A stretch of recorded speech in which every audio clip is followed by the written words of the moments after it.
আজকে রান্না করব ফুলকপি। ফুলকপিটা দেখুন অরেঞ্জ কালার, মানে হলুদ, একদম ডিপ হলুদ। এখন অনেক ধরনের ফুলকপি পাওয়া যায়। একটা পাওয়া যায় বেগুনি রঙের, আর একটা এই কালার, আর একটা তো এমনি একটু সবুজ সবুজ, একটা পিঙ্ক পিঙ্ক ধরনের পাওয়া যায়, কিন্তু খেতে ভালো, খুব টেস্টি এই কপিটা। এই কপিটা কেটে নেব, এইটা দিয়ে আজকে আমি ডালনা রান্না করব, ফুলকপির ডালনা।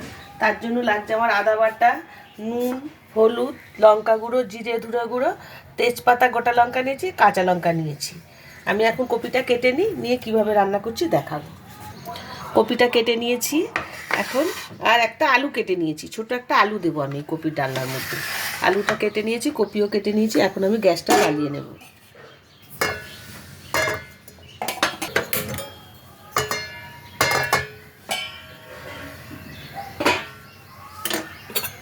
আমি এখন তেল দেব 2 চামচের মতো।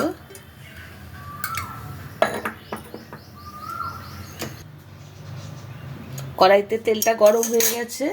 এখন আমি এই আলুগুলো আগে ছেড়ে দেবো তেলের মধ্যে।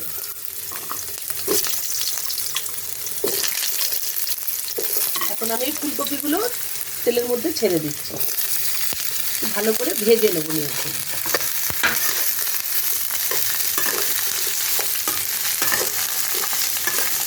কালারটা কি সুন্দর লাগছে। আসলে আমরা সাদা ফুলকপি দেখে দেখে অভ্যস্ত, তো দেখতে খুব ভালো লাগছে। কালারগুলো ভালো হয়, কিন্তু ভালো করে ভেজে এটা আমি মশলাগুলো দিয়ে কষাবো। একটু ভাজা হয়ে যাক কপিটা।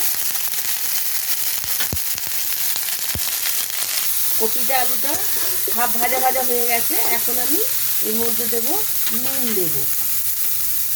দেবো 1 চামচ, হলুদ গুঁড়ো দেবো 1 চামচ, আর ধনে জিরে গুঁড়ো 1 চামচ দেবো আদা বাটা 1 চামচ। আদাটা আমি গ্রেট করে রেখেছি। দেবো কাঁচা লঙ্কা, আমি ওটা গুঁড়ো লঙ্কা দেবো না, ডালনা তো কাঁচা লঙ্কার তরকারিটাই ভালো হবে।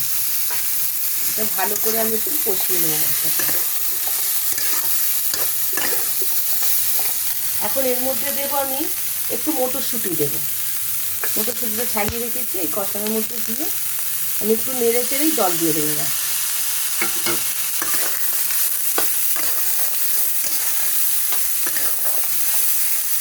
এটা ডালনা হবে, আমি এটার মধ্যে জল দিয়ে দেবো প্রয়োজন মতন।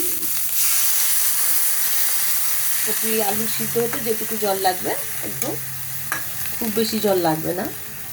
ব্যাস, এখন আমি ঢেকে দেবো, 3-4 মিনিট ঢাকা থাক।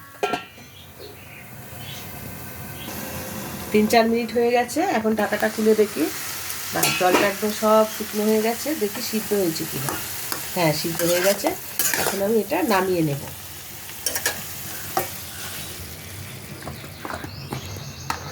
এখন আমি কড়াইটা গরম হয়ে গেছে, এর মধ্যে 1 চামচ ভর্তি তেল দিলাম।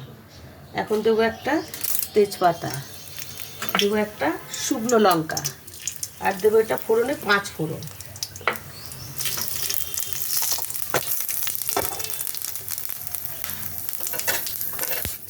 আমি কপিটা এর মধ্যে দিয়ে দিলাম।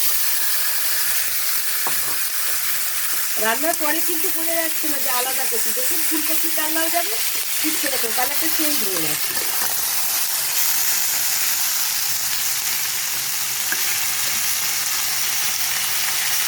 কপির ডালনা রেডি হয়ে গেছে।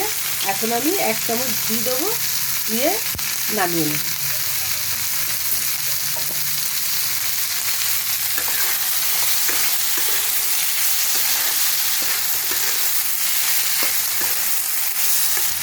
রেডি হয়ে গেছে ফুলকপির ডালনা।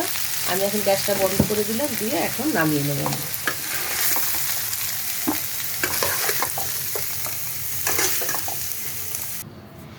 রেডি হয়ে গেছে হলুদ ফুলকপির ডালনা। হলুদ ফুলকপিটা কাঁচা ছিল, কিন্তু রান্না করার পর একই রকম লাগছে। এটা রুটি দিয়ে, পরোটা দিয়ে, ভাত দিয়ে, সব কিছু দিয়েই খেতে ভালো লাগবে।